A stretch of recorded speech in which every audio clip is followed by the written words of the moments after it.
take it, Lord. Think that use it, Lord, na magbigay sa amin ng kalakasan, Panginoon, sa aming pangangatawan, and to cover us, Lord, na sa mga sakit, O Lord God, in the name of Jesus, and to deliver us, Lord, from the mga sakit sa aming mga katawan. We thank you through the blood of Jesus Christ, Lord, and the stripe of Christ, that we are healed. We thank you, Lord, and we bless you for your name. Jesus, ganun sa buhay ang aming kapatid, Lord, pinabalik sa kanila ang panalangin. I pray, O Lord God, that you will walk by faith, not by sight, even their situations, O God, even their struggling in their situations, Panginoon. We pray, Father God, Lord, that your plan will prevail in the life of Ate Beth, sa buhay ni Ate Mary Ann, Panginoon. Lord, bigiraman silang lumalabas, Panginoon, but Lord, I pray that their hearts, O Lord God, is with you, Father God, Lord. I pray, Father God, Lord, ang mga hinaharap nila, whatever that they are going through, finances, O God, relationship with their family, even to their employers. We pray, O Lord God, that you will intervene upon them, Father God. You will remember you, you will put your trust to you, whatever the situation that you are in. I pray, Father God, Lord, for your healing and deliverance. I pray, Father God, for your provisions, O God, and protections, O God, in their life, even in their family. Salamat po, Panginoon. I pray na lumalim pa sila, Panginoon, sa pag-walk nila, Lord God, sa inyong Panginoon, that you will set aside the time kasi pagkabisihan nila, Lord, to read your word, O God, na mag-usap kayo sa kanila, Panginoon. Kaya po sila ng wisdom, Father, that reveal po sa kanila, Panginoon, kung ano man yung ninanais po rin, Lord, sa kanila, O God. We thank you, Lord, and we bless you. In Jesus' name we pray. Amen. Amen. Thank you, Lord. Birthday to you. Happy birthday to you. Happy birthday, happy birthday, happy birthday to you. May the Lord God bless you. May the Lord God bless you. May the Lord God, may the Lord God, may the Lord God bless you. Happy birthday, Ate Beth, Ate Mary Ann.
lakad na.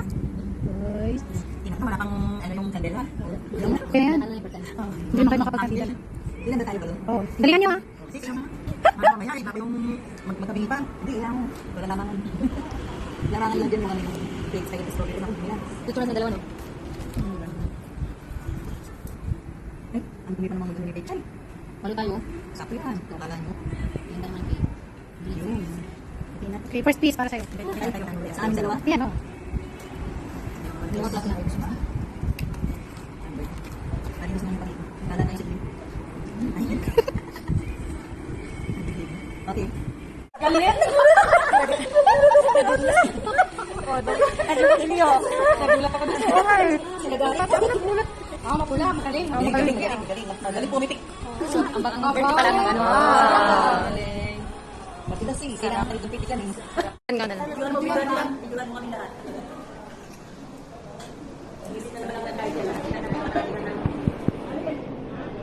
Paramihan ng ano, paramihan.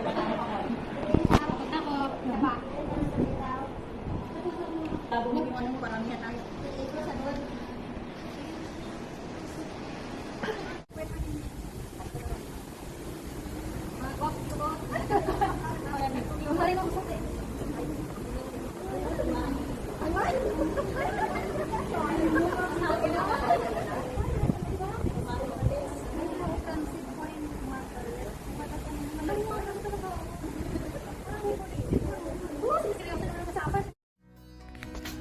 Filipos Kapitulo 4, versikulo 6 hanggang 7.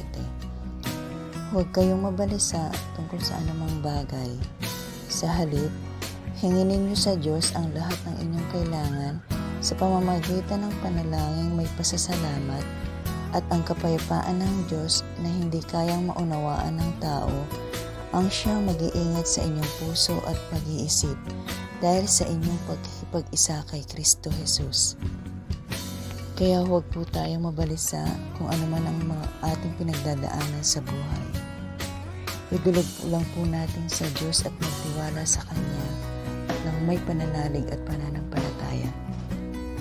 Dahil wala pong imposible sa Diyos, yan po ang Kanyang pangako sa aklat ng Pilipos dahil sa pakikipag-isa natin kay Kristo Jesus.